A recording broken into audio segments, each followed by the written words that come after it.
Nomor 16. Nih, orang yang tinggal di dataran tinggi memiliki postur dada lebih lebar. Nah, untuk apa, Nana? Yang A. Ya? Besar kapasitas paru. Yang A. Kenapa? Karena di dataran tinggi Oksigennya tuh kurang. oksigen itu tipis. Ya, oksigennya di dataran tinggi itu turun atau berkurang. Ya, berkurang. Sehingga orang-orang yang biasa tinggal di sini dia melakukan sebuah adaptasi, ya, di mana dadanya lebih besar. Berarti volumenya lebih besar. Untuk apa? Agar dia mendapatkan oksigen lebih banyak. Nah, itu ya. Pernah lihat orang-orang yang Lebih merah. iya, selain itu mungkin kalau kita lihat dari pipinya akan lebih terlihat merah merona ya. Kenapa itu? Karena udara dingin. Bukan karena dingin. Karena apa kira-kira? Karena oksigennya kan kurang, jadi oksigennya sedikit, jadi mukanya memerah. Bukan. Karena banyaknya merah. Karena apa? Banyaknya HB. Jadi HB-nya melimpah. Hemoglobin. Apa ya HB itu? Hemoglobin ya. Hemoglobin. Nah, dan ada di sel darah merah kan ya? Dia ada di sel darah merah melimpah sehingga sampai terlihat di pipi. Nah, itu terjadi pada apa? Pada orang yang biasa tinggal di mana? Biasa tinggal di daerah dataran tinggi. Misalkan kalau di Jawa Timur, di mana dataran tingginya itu? Semeru, Pak. Di Semeru ya, atau di Bromo. Siapa pernah ke Bromo? Nah, di Bromo ya, orang-orang sana, orang Tengger itu biasanya mereka akan memiliki ciri-ciri pipinya memerah, dadanya lebih bidang, ya, kuat-kuat mereka. Oke, nomor 17. Virus. C. Jelas ya? Virus. Sudah vaksin anak-anak? Sudah. Sudah. Yang pertama sudah. Ya, sekarang ada virus COVID-19 tapi varian baru. Namanya apa? Varian baru. Omikron. Omikron. Apa cirinya Omikron ini daripada Omikron yang jelek. lama? Omikron jelek.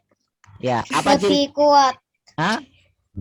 Lebih kuat, lebih cepat bermutasi. Lebih- Penyebarannya lebih Tinggi. cepat. Lebih mudah menular. Nah, ini ciri yang paling terlihat sama Omikron, ya. Ya, walaupun beberapa orang dengan adanya Omikron ini dia tidak terlalu terganggu sampai menyebabkan hal yang fatal. Apalagi sudah vaksin ya, nanti resikonya katanya itu akan lebih menurun. Ya, tapi dia punya sifat yaitu lebih mudah menyebar. Menyebarannya cepat sekali ya. Ya. Kalau sekolah kalian tatap muka apa online di rumah? Tatap muka. Tatap muka ya. Seling, Pak. Heeh. Tatap muka. 100%. 100%. Oke, mudah-mudahan enggak sampai menyebar banyak ya sehingga tatap mukanya bisa tetap dilakukan. 18. Proses inspirasi pada pernapasan perut adalah saat otot diafragma langsung aja apa? Mendatar. Mendatar. Jadi kalau otot diafragmanya ini sedang melengkung, maka dia terjadi ekspirasi. Sedangkan kalau otot diafragmanya itu mendatar, terjadi namanya inspirasi. Atau apa? Yaitu masuknya udara. Jadi jawabannya adalah ketika inspirasi berarti dia mendatar. Nomor 19. Ya, tolong yang ini dicat dulu ke saya. 19.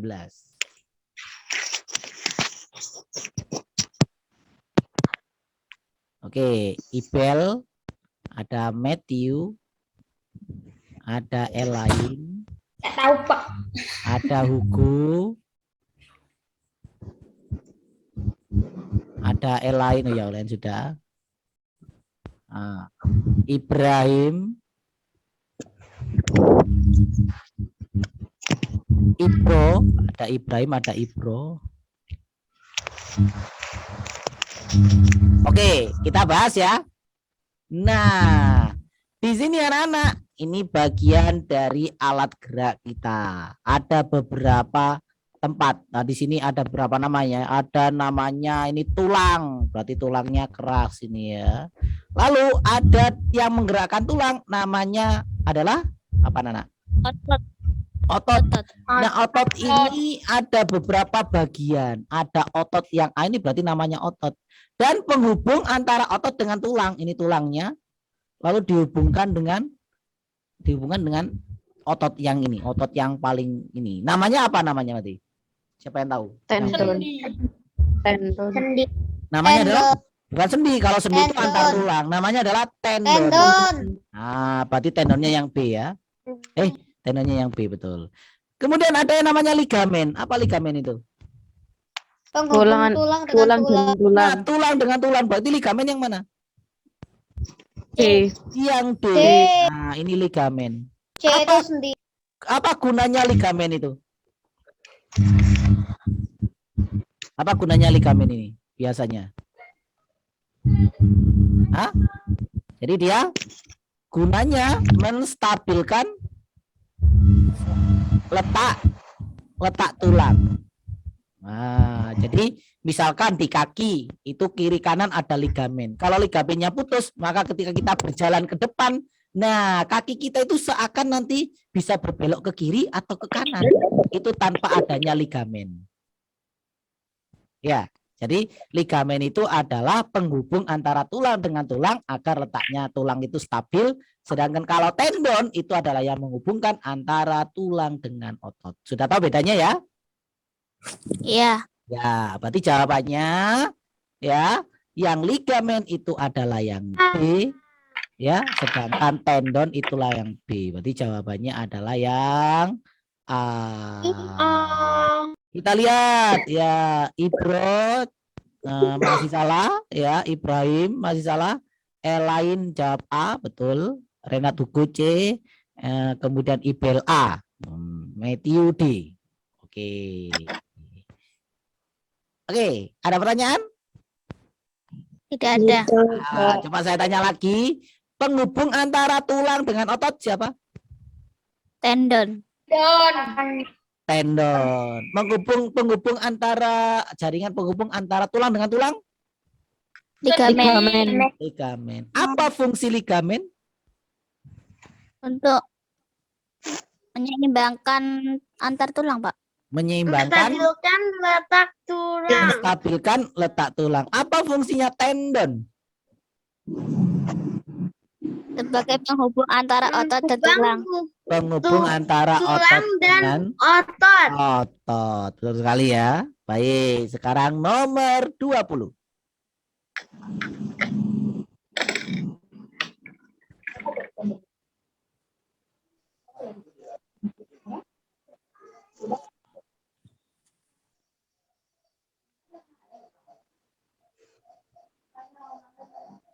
Baik, nomor 20 silakan dicat dulu saya.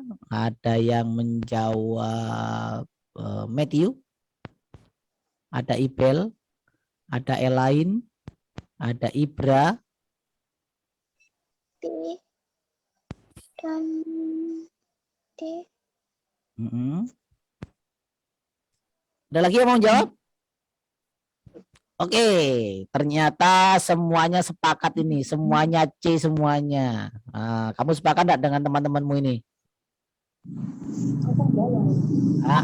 Oh, sepakat. Oke, kita cek ya. Jaringan mesofil. Yang mana anak-anak? Katanya C, yaitu A dan G. Berarti yang A itu bagian yang ini. Ya, dan bagian yang ini. Betul apa tidak? Sepakat? Betul. Hah? Betul. Betul. Ini namanya jaringan mesofil. Mesofil itu artinya jaringan yang tengah lah ya. Jaringan pengisi itu adalah mesofil. Mesofil itu sebenarnya terdiri atas dua. Apa, Nana? Pons atau bunga karang Jaringan sama tiang palikat. dan Namanya jaringan palisade. palisade. kan? Spon. Kalau palisade namanya jaringan tiang. Kalau spon jaringan bunga karang.